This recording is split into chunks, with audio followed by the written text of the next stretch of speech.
consecration is important to boost you or to give you more fuel or more power, more authority for you to accomplish your life assignment or your mission on earth as a Christian. So when you consecrate yourself, it means you're gonna have to stay away from certain things, and that's not done by God. You do it yourself. The difference between consecration, holiness, and sanctification. So sanctification is something that God does, right?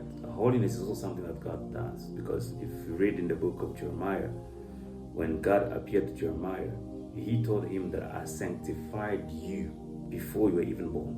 That's what sanctification means, to be set apart. God separates you for his own exclusive use.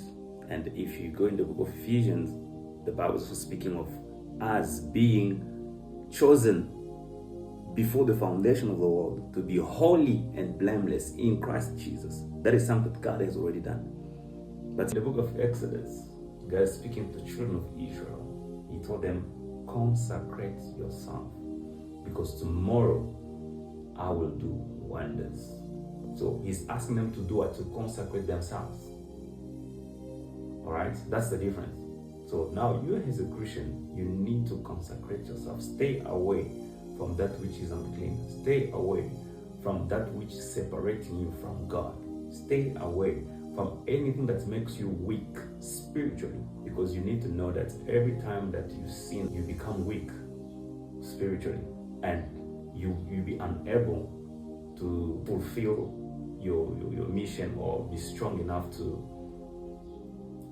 carry out your assignment. So that's why you need to consecrate yourself. So now, this, I was just giving this as a background, now to answer the question. Now, you as a Christian, knowing that you have an assignment, you have a calling, you need to consecrate yourself. You need to stay away from certain things that are not worthy of a man of God, worthy of a disciple, that are not worthy of God's representatives. That's actually who we are. So if we have to go back to the meaning of the name Christian, it means Christ-like. So you as a Christian, you have to be like Christ. So now, you as a Christian, when you're asking yourself a question already, am I not supposed to be sleeping around or drinking or going to nightclubs or going to wild parties and all this? So that is not the right question. The right question that you should be asking yourself as a Christian: what would Jesus do? Okay, that's the right question. What would Jesus do in this situation? Because you're supposed to be Christ-like. You're supposed to be a reflection of Jesus.